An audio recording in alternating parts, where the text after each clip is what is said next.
Thank you for listening to the Redfield Arts Review. This is your announcer, Mary Ann Perry. Brought to you by MarkRedfieldArt.com. And now, your host, Jennifer Rouse. This episode, The Future of Podcasting, was recorded live at Balticon 53. A lively hour-long panel discussion with authors and podcasters Fred G. Yost, Christiana Ellis, Pip Ballantine, Mike Luoma, and moderated by Mark Redfield. And now, The Future of Podcasting, recorded Memorial Day 2019 in Baltimore, Maryland at Balticon 53. Here's Mark Redfield. Good morning. Welcome to The Future of Podcasting. And if we talk fast enough, we just might be there. Andy Warhol once said, in the future, everyone will have a podcast for 15 minutes. No, actually, he said, what's a podcast? And he's no longer with us. We all know each other in this room, I think, oddly enough. I'm probably the greenest, newest guy in the gang. But if we could start at the end with Fred and then work toward me, just say hello and introduction and remind everybody who's on the panel today. All right. I'm Fred G. Yost, a writer, a sometimes podcaster, and a sometimes Twitch streamer from Austin, Texas.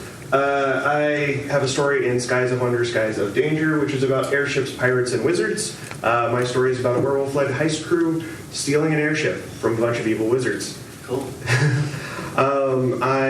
Most of my podcasting experience is as a listener, but I have a couple of ones that lasted for a very short run.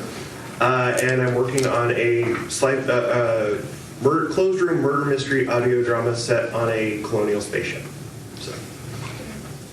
I'm Christiana Ellis. I've been podcasting since 2005, which I say not to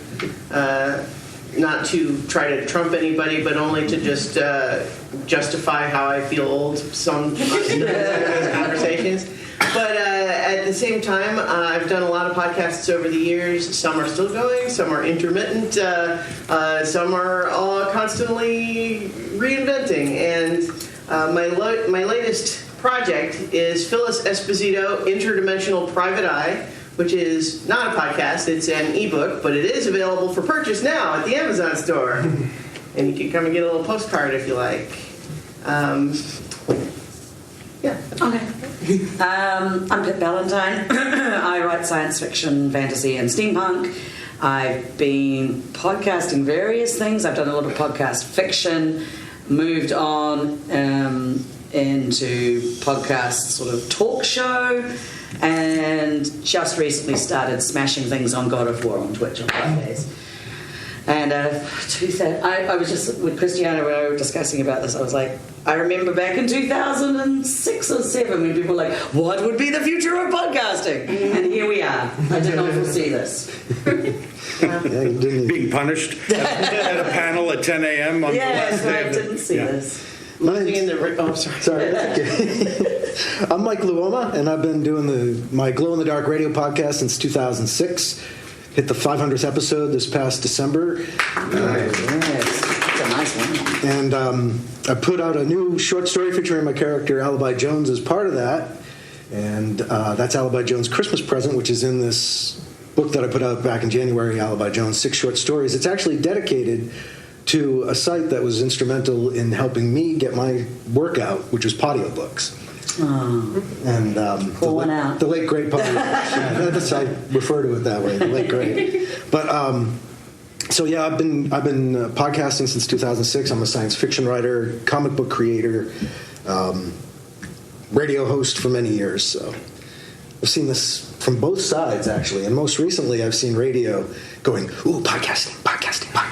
So, yeah, I'm Mark Redfield. I am your moderator for the morning, and I'm new to podcasting. I run an outfit called Redfield Arts Audio.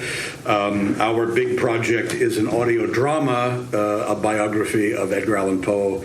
The voice of Jeffrey Combs is the adult Poe, and there's a lot of great folks in it. We're about to announce Barbara Steele in a couple of weeks. And I'm going to throw a wide net to launch the first question, because I was intrigued by oh, in 2006, what is the future of podcasting? Here we are, wham, and it started as, oh, what is a podcast, to where a lot of people, and I'm brand new to it, and I'm sort of rejiggering and relearning what I want to do as I kind of relaunch things in the future. But you didn't expect to be where we are today, where big corporations and conglomerates are doing everything they can to find ways to monetize it, and by nature of that, monopolize it. So we're all still looking for listeners and looking for all the things that we do. But I'm just going to throw this out there, and we can again, work back toward me, start with Fred and through Christiana.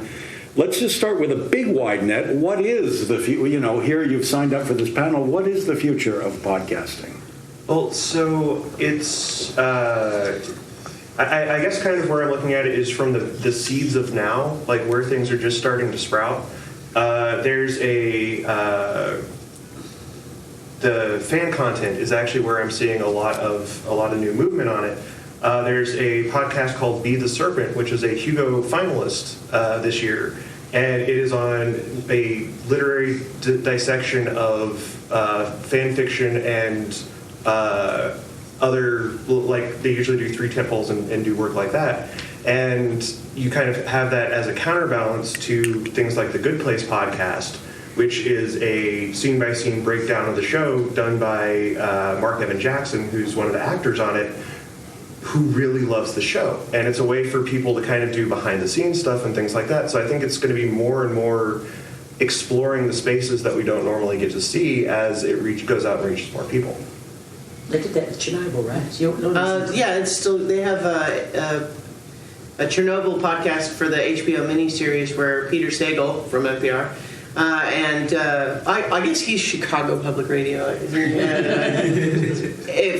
that matters. But talking with the showrunner of that show. But one thing about the future of podcasting discussions from way back when it started is people certainly predicted trying to monetize it, and that's gonna mean corporations, although I don't know if anyone guessed that one of the highest rated podcasts in perpetuity would be reruns of Car Talk. You see that one coming. Anyway, though, but one thing that we did predict that absolutely came true is that podcasts were not going away. They were not just a fad. They were not going to just, be a bubble. Everyone's interested for 2 years and then they go away. And so I think, although obviously there is, you could call it a hazard of corporations kind of trying to come in and suck up all the air in the room, the thing that isn't going to change, I don't think, is that before podcasting in this type of media, if you wanted to do audio or video content, you really were dependent on gatekeepers. Whereas now, even though you're trying to continue to rise above like the noise floor, no one can stop you from doing a show. If you want to do a show, even if it's only listened to by your family sometimes and your friends when they lie to you, you can do a show. You can see if they've seen it. It's funny thinking about, the past leading into the future. Podcasting has had a number of renaissances where different people discover it. My husband, T. Morris, wrote Podcasting for Dummies. And the first book lasted for 10 years, even though it was a tech book. And then recently, in the last couple of years, it had its renaissance and everyone discovered it or rediscovered it again. So I hope that it keeps rising. And I noticed that a lot more small businesses are getting into podcasting as well. I think people are... I've talked to a few people who have been trying to get into podcasting and then they realise there's more awareness that it actually takes time. Mm-hmm. So I feel like in the beginning a lot of people were finding it and then they were like, oh, this isn't easy, and pod fading within a few. And a lot of people who were more sort of aware of how long it took. And so I think people are more aware of how much it takes, how much effort it is, but also how it can slot in with other media. I think it's really cool seeing all the background stuff that's coming in, like the Chernobyl thing and all that. As to the future, I think back in 2006, I was like, big companies will become aware of it, and monetization will start to happen. So I think people are going to start to use it in their business models, and but for us, it's been mostly marketing. So I think it's got that dual aspect to it. I kind of feel like, our creative clubhouse was invaded by infomercials. Yeah. I think that what we're going to see is a spike in this kind of activity for a couple years, but I think it's going to go away because I don't think they're going to find the kind of money that they think they're going to find in podcasting. So I think we're going to find the creative applications are going to continue. And I'd encourage anybody who's podcasting now or wants to get into it to do it. Because like Christiana says, it's still a democratic, gatekeeperless process. You can still do it. And I think that those are the podcasts that are going to last because those have the passion, the creativity, and the drive behind them. Now, some of that is going to come from the corporate world because they're exploring this. And we will see some good examples come out of that. But I also think that they are in it right now because they think they can make a buck. They're also in a situation where their advertising isn't working. I mean, each generation advertising works less and less. So they're trying to find other ways to get their message in front of consumers. And that's really all they're looking at podcasting as a monetization and get our advertising message in front of consumers. Now, I can't be too harsh on that because that's why I started podcasting was to get my book out and market myself. But I was doing my own personal creativity. I don't know. I do think that we're going to see a spike and then kind of a receding of the interest that the corporate world has in podcasting. I think that if you look from the top of what's grown, even in the last couple of years, as all of the major corporations in media and entertainment have tried to find ways to monetize, to create revenue. That the model that still works best is revenue from advertising, even though they're stumbling in marshland because they have to try. And so whether they are social media outlets like Twitter and Facebook and that kind of thing, we all know about how the algorithms have changed and how they want you to pay money to reach a larger audience. Mm-hmm. And the larger corporations, the entertainment companies, are starting to surgically, specifically create content for very specific audiences, which is identical to, if you'll pardon the visual that I'm trying to create, what we're doing from the bottom up in a lot of ways. Mm-hmm. So again, it is a kind of level playing field in some ways, except they have the advertising budget to let people know that their show exists. The one that came to mind, that popped into my mind in talking in the panels in the last couple of days was, I was intrigued by the podcast that Alan Alda is doing. I like Alan Alda, so apparently choosing him to do a podcast hit me, and then he's had interesting guests, and he's a pretty smart guy. I've read a couple of his books, so I've been listening to his podcast, and but I'm still out there and searching. So again, throw it back to Fred and work our way across. Is it wise, as we look and work to the future, to get our podcasts out as they're struggling to find ways to make it lucrative for them in their marketing, because that's the ultimate goal. And I think secondarily, it's like television, it's like radio. Advertising is what drives the medium. We only watch television because they can sell advertising. And so they're trying to do that now with podcasts. So is specialization is being very clear about the subject that we may be choosing for our podcasts. Is that something that can break through that noise and keep us going? I think that is actually vital to being able to break through the noise. I think if you take if people don't know what to expect from your show, if it's not consistent, they're not going to rely on it consistently. They're not going to go, they might see a name that they recognize and decide to check it out. For example, on Wait, Don't Tell Me, I will occasionally download episodes when I'm like, oh, I recognize that guest name, but I'm not going to listen to every single episode because the format, it changes so much to me with each one. And then whenever I'm looking for a specific, especially for audio dramas, it will be a story that catches my eye, where I'm like, ooh, this is interesting. This is something I want to do. So I think that letting your audience know what to expect is vital to being able to keep it.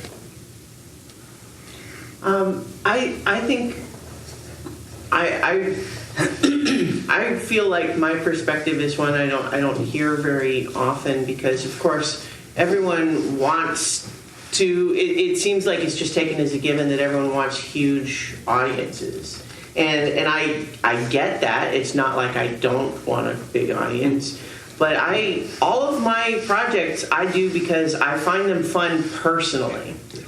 And it is a hobby for me that I do because I enjoy it. And if it stopped being fun, I would stop doing it.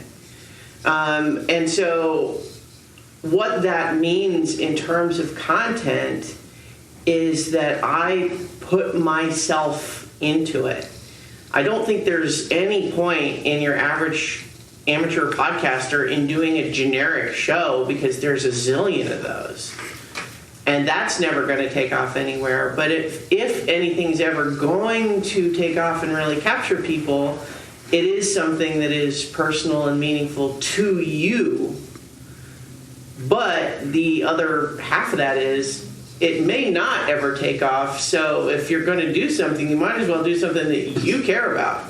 Because doing something for other people, like even if you do get sort of a middling audience, you're trapped into doing something you don't actually care very much about.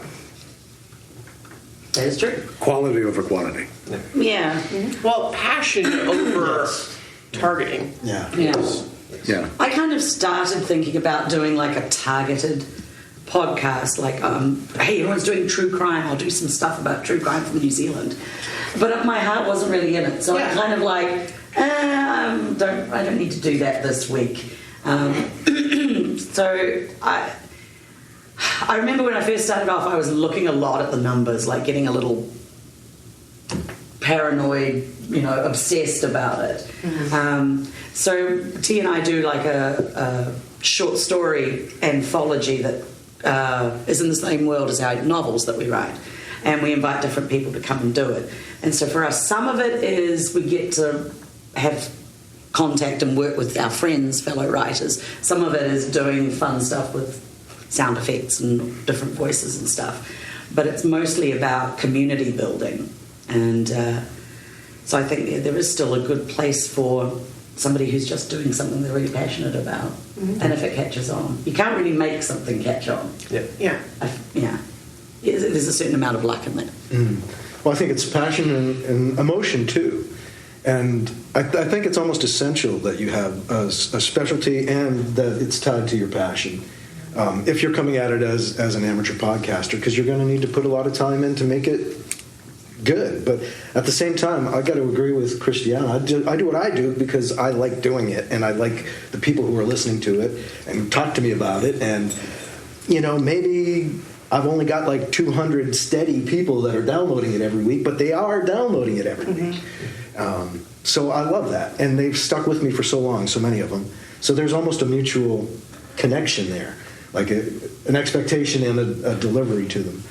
And I think what we're seeing on kind of the corporate and the old media getting into podcasting thing is a lot of them are lazy and they don't want to change what they do, so that they're just porting stuff over and thinking that what has worked in other media is going to work on podcasts. And I think that's an advantage we have, and that's something I think that your question highlighted is a lot of these people are just moving over. And in some cases that works. For the NPRs of the world, we were talking in the history of podcasting about that kind of being a DVR for radio. Mm-hmm. So that works for them. But I think too many of these things are just too much the same as what's come before, and that isn't what people have gravitated towards podcasting for. I mean, we saw Serial really took things to another level and increased awareness because people were hearing something they hadn't heard done before.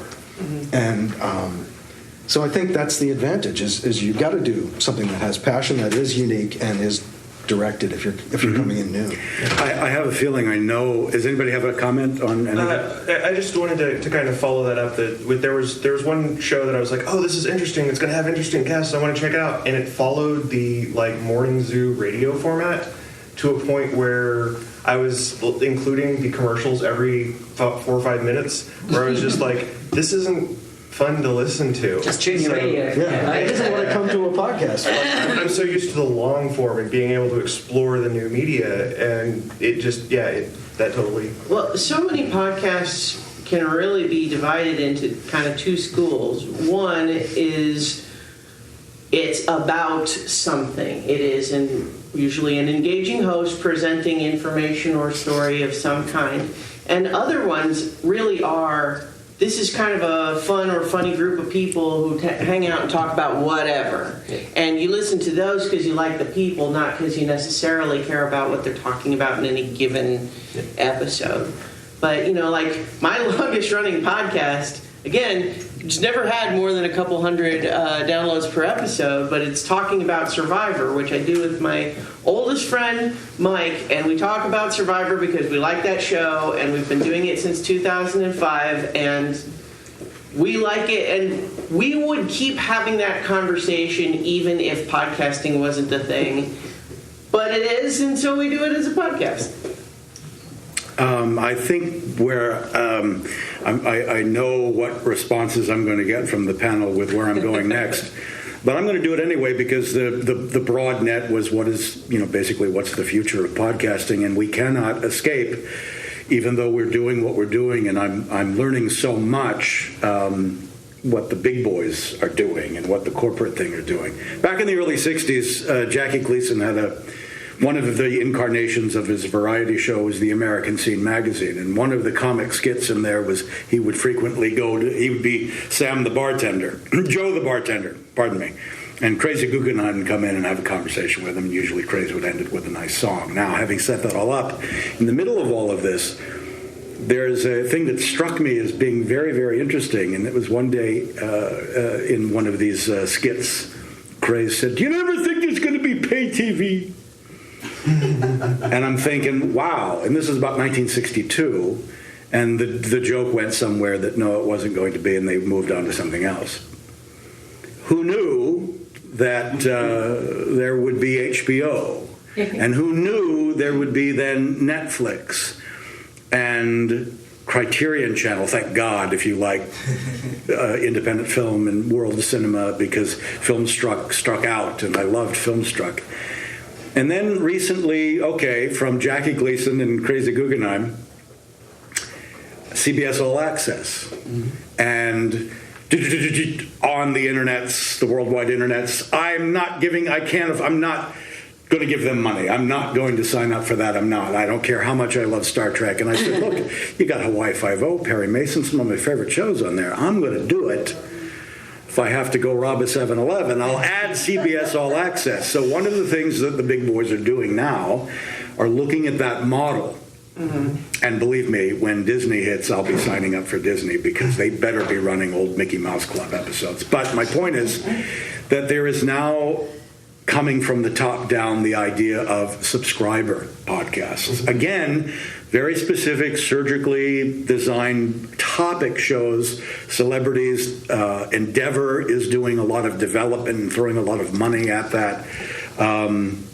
Specific podcasts, because cable television, paid television has figured this out. After The Walking Dead, you've got the little chit-chat show afterwards, which is just a visual version of a podcast supporting the fiction. Mm-hmm. So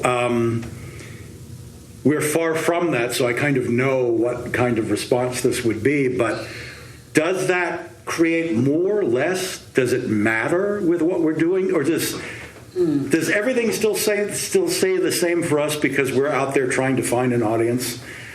Because we want the quality listeners. So I'm just going to kind of leave that shotgun shot out. I do a Patreon, and I do like a little 5 minutes, here's what I'm doing, podcast through them. So the only people who get that little, here's what I'm doing as a writer podcast, are my Patreons. And I'm seeing other sort of like, there's Frockflix, has a wonderful website where they delve into period costume and movies and tear it apart and say, what were they doing? Those are curtains and all that sort of stuff. And they have extras. So you get the regular content, but if you want the exclusive fun stuff, you need to like throw them a couple of dollars each way. And so that's subtly how I see independent people kind of weaving in there. So you're not cutting people off completely, but you are like, hey, if you want to be like an exclusive person. Yeah, I wasn't sure that was going to work. I started Patreon for my podcast, and like I said, it's $200 a week. I mean, some of the episodes have like thousands of downloads by now, but still, I wasn't sure it was going to do anything. But a couple people here last year were like, do it, set it up. And I did, and it's supporting the podcast now. People want to subscribe. They want to support what they like. And so I've seen it work. I didn't think it was going to. Actually, I was kind of a skeptic. But Well, so one of the things that, an observation I saw recently on Twitter was talking about all the different streaming services and so on now, just like, there's going to be Disney and there's all these different channels and CBS. And people don't like change, first of all. Right. But anyway. Yeah, no, and so like on the one hand, I get it, the idea, I have to subscribe to all these different things if I want to see all those shows. But like their proposed alternative is, I remember when everything was on Netflix, and I'm saying, so you thought it was better when just one company controlled all of your entertainment? Okay, but I mean, obviously, I'm a believer in paying to support entertainment you care about, and so it's kind of like, decide if you want to watch those shows on CBS, and if you do, you can pay for it. If not, you watch something else. There's lots of things, but there's always YouTube. Yeah, I think though that what the top-down stuff absolutely can do is put together, professional level quality entertainment with talented people, and there's always going to be a market for that. But something that podcasting at a grassroots level can do that those things really can't is have these little micro communities around them. Because while there are much more professional Survivor podcasts than mine, for example, they actually get interviews with people who've been on the show. They have, flashy, bumpers and all of that sort of thing. They do more stuff than I do when I'm just having a conversation. But the bigger they get, the more any individual listener has to just be passive and isn't really part of the conversation. Whereas a smaller podcast can still have that approachability. And podcasting is such an intimate medium. When people can listen to something and they feel like the host isn't just talking to the audience, but saying, this is someone I feel like they're my friend, and they're talking to me, and I could write them an email and they would probably reply. Like, that's something that the top-down stuff really can't effectively do. I mean, they can kind of, simulate it, and sometimes successfully, but the grassroots stuff does it organically, and I think that's meaningful. Well, and I think there's also kind of a split in my mind between the true corporate stuff, which for me is a very, very hard sell. And then there's the people who do this professionally and then do audio stuff or entertainment professionally and then decide, it would be fun to do a podcast. Deadly Manners was one where they had LeVar Burton and Kristen Bell and a bunch of other people, but it wasn't like a NBC sponsored thing. It was just all of these people in the entertainment industry decided to do an audio drama. There's also a mid-level tier of grown from grassroots podcast companies. Night Vale Presents, MaximumFun.org, all of these podcast collectives and groups that are finding out ways to monetize, finding out ways to bring out new shows, and by being part of it, they're able to try out new content and get a little bit of money to new people, and also shine a spotlight on new creators that they find. There's also recently been a podcast app that I don't know too much about, but one of the shows I listen to called The Bright Sessions moved their follow-up show to a thing called Luminary, which from what I can tell is a paid service. It's a certain amount of I think it's like $3 or $5 a month, and it kind of operates on that CBS All Access thing where they have exclusive content that's only available to them. And so I think that's sort of a new trying thing, but I'm not sure where the money to start that came from, whether it was somebody who was like, ooh, this is a new market I can break into, or one of the corporate giants going, oh, here's a little spin-off we can have. And it becomes R&D to figure things out, yeah. I mean, I still think it's good that people are being exposed to the idea of podcasting. And that was actually a follow-up I wanted to throw in the middle of all of this is that helping grow audiences, because it's becoming much more the currency of how we're receiving information and entertainment. And the one thing we haven't touched on that none of us are into is podcasts and politics. Again, just getting the word out about things. But I'm sorry to interrupt you, but it was that idea that podcasting is becoming much more mainstream for people like my mother now. Well, politics inspires passion in a lot of people, and again, there's that passion connection. That means somebody's going to be able to put their heart and soul in it. So, Kamala Harris. Anyway. I've been supporting Bernie Sanders because I'm from Burlington, Vermont. So I used to actually obliged. Suddenly, I lost control of the panel. It happened like I was like that. say, I think that's another panel. But when you're talking about ideas, communicating the fact that it is still a very democratic, anybody can get their message out, whether it's creative or And sometimes that's, for better or worse, right? Like if everybody can make a message, you get some people out there who don't have the special. I can't remember there was a show on a major network somewhere where we were like, oh yeah, no, don't talk to him. He'll start talking about his podcast. I was like, oh my God, we've made it, and they're making fun of us. Right. Like that's in some ways that's the transition of something becoming mainstream, is that it is for, let's say, the average person who's not like an early adopter of something, it's like there's a long stretch of time they have no idea what you're talking about. What podcast? What's that? I don't know.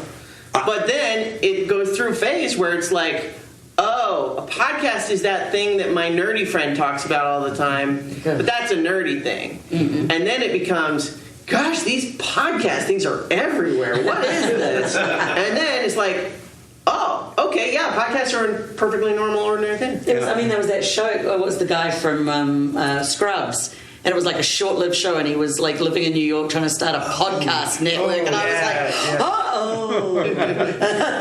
Yes, no, oh. And it faded away. I got about half an episode of that, and was like, oh yeah, it was too. And I'm just kind of hoping that all of this, to the collective entertainment listener out there, it brings, in the United States, audio drama back to a place where it's like, what is this? It's not a movie. It's actors talking. What? Because there's so much confusion about that about what that is. Well, I think we've seen full cast audio productions in the podcast world for quite a long time. So I think there is a lot of that out there, and people. Yeah, I think the thing is that especially a lot of people's lifestyles are including more and more audio content. People in the commutes, because that's my main passion, when is they're audio walking or something like that. But the thing is, out of all the different, unless you're talking about just like strict informational or casual conversation, like mediums have different strengths and weaknesses, and audio drama is the format that really zeroes in on the strengths of what audio can be and what it can do. And so I think it's like, I had cassette tapes of old radio plays when I was a little kid, but so I've always kind of been on board with that format. But I think it seems very natural that as people are listening to more and more audio, that a format based on let's do everything we can with audio. When they're teaching you how to be a radio announcer, this is even like 30 years plus ago, the thing they always said is it's the theater of the mind. Mm-hmm. Audio is the theater of the mind. Yeah. And so it's, like you said, it's... And your career spans a much more eclectic radio, or coming out of that into... packaged song. Oh, it was so sad. And oh my God, a very dramatic shift for a listener. Yeah, and I was still in Vermont where we had creative radio still, and then it got, corporatized. And so I kind of have this fear of that with podcasting because I saw it happen to radio, but at the same time, podcasting has so many more strengths and so much more democratization that I'm not as afraid of it at the same time. So we've got to fight and make sure that things remain. And this is, everything that's happening with, the FCC and everything else that we continue to in this country. I'm not going to get political, but I do want to shift gears just for a moment. I see copious notes being taken in two sides of the room. Are there any questions? Are there anything that you want to backtrack on that we've been talking about? Jump in. Let's make it a dialogue. I will admit, the moment you went FCC and then got really quiet again, I got very curious. Do you feel like there are any inklings where you feel like there's attempts from outside forces to try and place regulation? Well, and it's funny because it's the opposite of deregulation, where you've got no controls. And then you've got horror things that need to be cleaned up for generations, and I don't want to go in those areas, but obviously I'm talking about industry, I'm talking about the environment, I'm talking about things that the insurance industry, things that just are plaguing us today and are problems because they've been deregulated. Now, over-regulation is to also control content and control the flow of ideas from the government on down.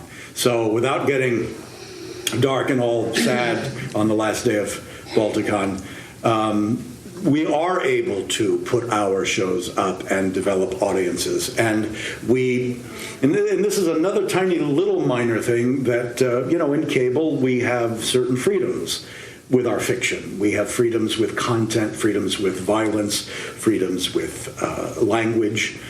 God bless Deadwood. Can be combative. Boy, can I! May 31st is the Deadwood movie, and I'm there already. I'm there already. But so that's a lot of freedom that we have as content creators. We can still talk about whatever we want, and if somebody is offended or doesn't like, they can turn the channel.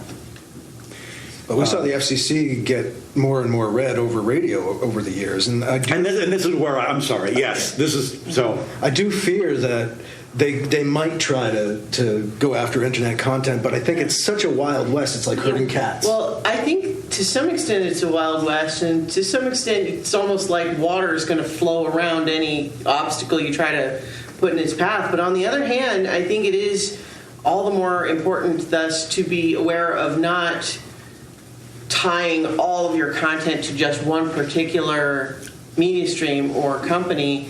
Look what happened to Tumblr. They passed some laws that were a little bit more strict about, what sorts of imagery can be posted online and in all ages area. And all of a sudden, like as a corporate entity, Tumblr realizes 80% of what we do is potentially tricky now, and just to be risk averse, we're going to just say you can't do any of that, and then the whole thing. Yep. And so all of these people, there are lots of people who had poured their heart and soul and all of their hard work and creativity into doing Tumblr stuff for years, and now where's that? Nowhere. And so the idea of part of the way to protect against that sort of thing, I think, is to try to beware of multiple distribution channels. Well, and because I was thinking about this more in regards to YouTube, but also on Tumblr, Mm-hmm. One of the advantages of podcasting is that it's not hosted by the it's not hosted by the distribution sites. Right. The distribution channels are a way to point people to the content that you host. So even if they, like with YouTube, if your algorithm tanks, that's where your site, that's where you're being seen, is on there. Mm-hmm. But if for some reason one of the podcast companies decides that, because of this regulation, we're not going to display this type of content, it's very easy to port your content over to somewhere else that is specialized in that. So I think there's a lot more opportunity for that flow, because as podcasters, we host the content. So where the companies don't. So I don't want to cut you off, but just you and I are both on the Twitch for Dummies panel right after this one. But for example, I have a Dungeons and Dragons game that I stream live on Twitch, And then I also export the video to YouTube, and then I also strip the audio and make it a podcast that I host through Libsyn. And so, like, the identity of that show right now is present in all of these different places, but it's not only in one place. And you've got the files in there. Usually. Well, I mean, like at a certain point, it's like, do I still have the audio files for things I did 8 years ago? Maybe. I keep like a little hard drive. But I was just like my memory fired from like an ancient podcasting period. I used to do a podcast called Erotica a la carte, which was I like it already. fascinating. As my mother said, I didn't even know my mother knew it existed. And then I'm like eating dinner, and she goes, "So what's this Erotica a la carte?" I was like, And then I didn't really answer, and she goes, "Well, at least it's not porn." But I did get banned by iTunes. Oh, it was a happy day. And I used, because they didn't control the content, they just had their categorization. I used that as advertising everywhere. Listen to the banned by iTunes. So yes, keeping yourself fluid and agile and not in one place. How far did you go before you had to get banned by iTunes? 5 minutes, and then it was like... I got like 5 episodes out, I think, and it might have been the vampire death cult that did it. I'm not sure. So it's an interesting question, though. But I mean, my guess would be that it wasn't even anyone who listened to it and said, "Nope, this is not appropriate." It was really like someone said, "Erotica."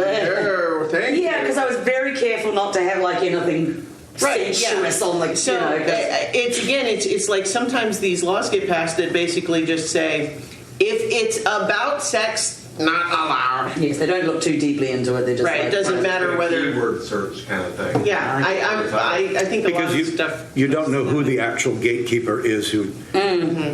And then it goes into a pile of this abyss of, well, why did you? So they didn't even tell you. They just banned you. No, it wasn't like, here's the checklist if you clean this up. No, and I remember asking them why and never got any answer. That's one of this is interesting, and this is kind of this is kind of off a sidebar thing.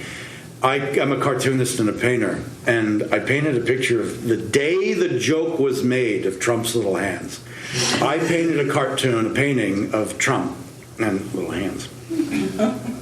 I took it to some galleries and it was around, and then one day somebody bought it off my Etsy site. But before that happened,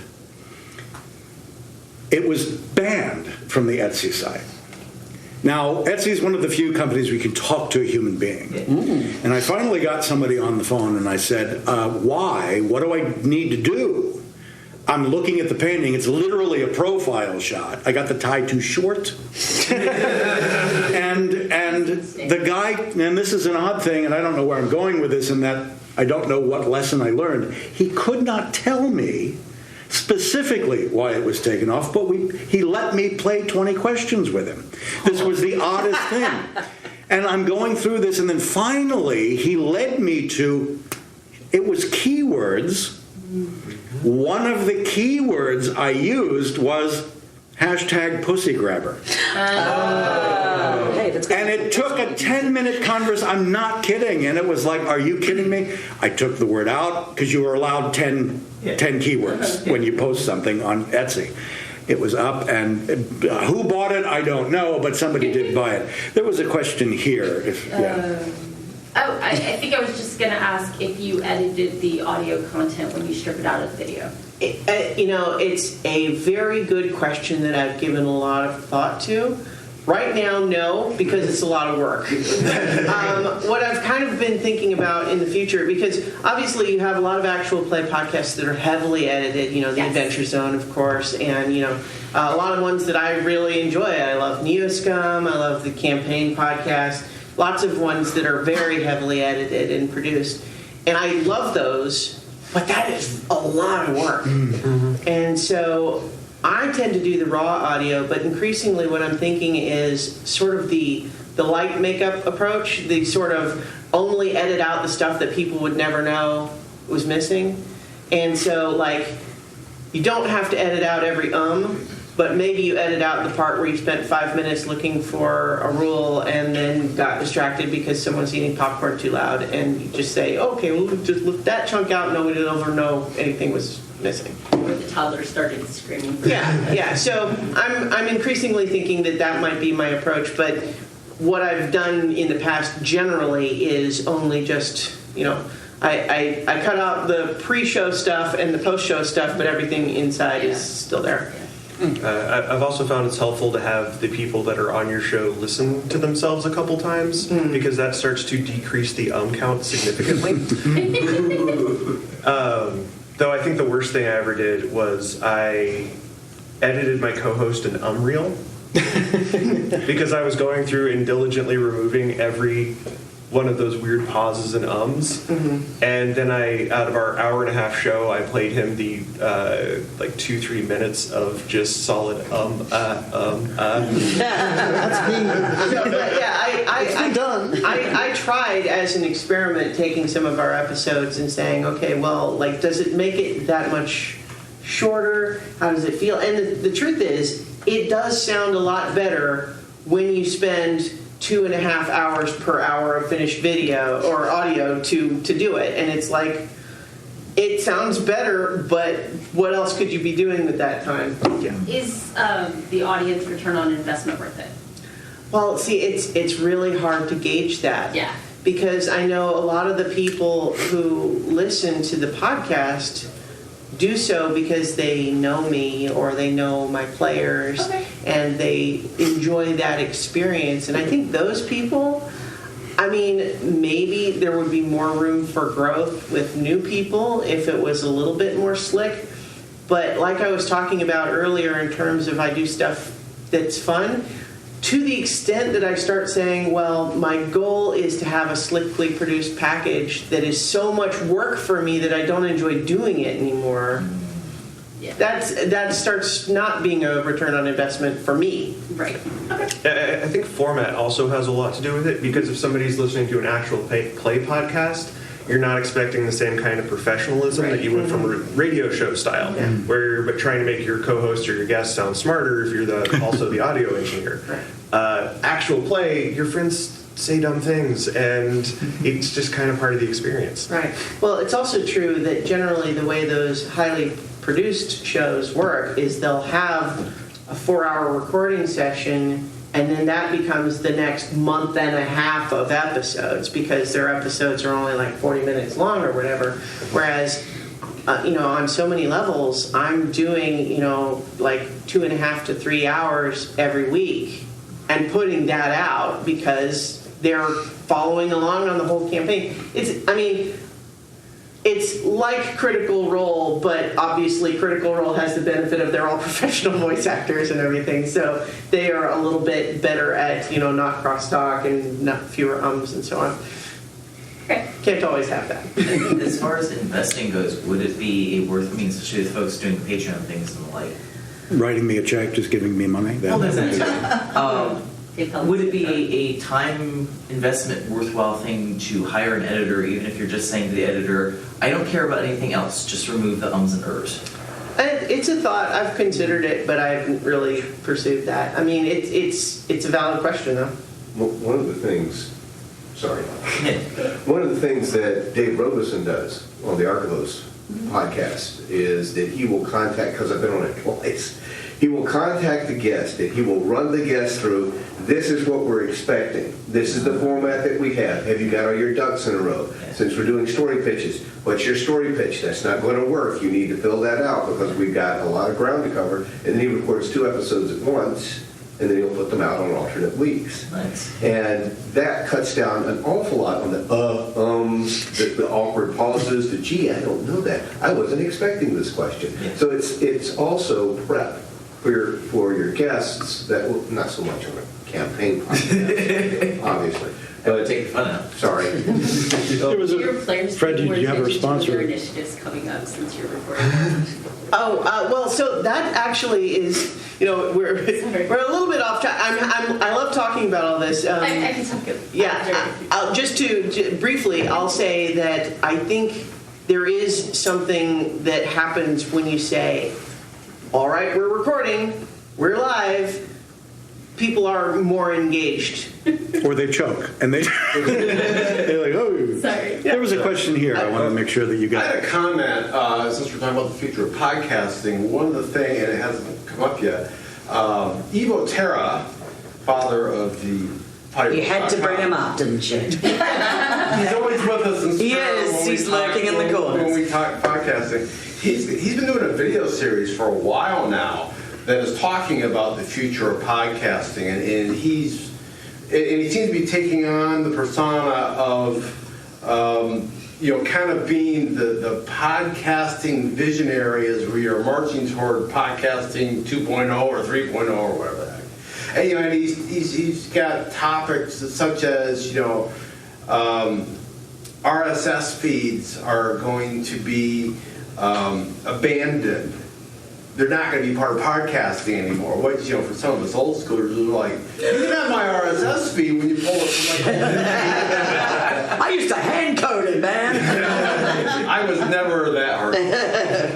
So he's got a lot of them, but there's some really interesting topics there. If you kind of want one take on what could be next and what could be the future of podcasting, and they're all on YouTube. So how do they get it if they don't have an RSS? He thinks something like a Stitcher platform, or there's another one that starts with S. I can't think what it is. But he thinks like things like that are going to. They're just wrong. Okay. But then you're going right back to corporate gatekeepers. And because they're moving but to be toward. fair to Evo, he likes to throw things out there and just see what They're shit can hoping. get kicked up. And to be fair, sometimes stuff does stick for a while. Obviously, audiobooks Yes. was a big thing for a lot of us, even though it's kind of something else now. Yeah. But that came up on the history of podcasting panel that we had, where Nobilis was talking about Nobilis in particular had very strong feelings about just. What we were talking about earlier in terms of having multiple distribution paths in case one suddenly goes away or starts being more restrictive. But that's one of the advantages of RSS feeds is that it's not dependent on it's really only dependent on the internet continuing to function, which we shouldn't treat as a completely given guarantee. But certainly, because we see countries struggle with that as we speak. But it is something that gives you more control than some other functions do. I'm sorry. You had mentioned a couple words that have been on my mind since I signed up for this panel, and that's risk aversion. Mm-hmm. That is one of the things that the corporate world brings to any endeavor. Yeah. And they shut so many things down because they're risk averse. And we see, the whirlpool of creativity that is like modern media getting smaller and smaller, and remake after reimagination after this. It's like it's all because they're so risk averse, and so that is one thing I think we have to fight against or just be aware of with the corporate kind of thing coming in. And that's why I would be like, no, wait, don't take RSS. Do you think that's why maybe people like Serial Podcast or people are like, this is something new. It's not a retread like I'm going to see on TV or on the movie screens or whatever. Maybe that's what's exciting about podcasting. Absolutely, I think so. Yeah. And that's what I was saying before. If they think they're going to do the same thing and succeed in this media, they're not, I don't think. We only have a couple of moments left, so just two quick lightning round leading questions I want to throw out. Some of this question was kind of burbling under some of what we were just talking about. Any ideas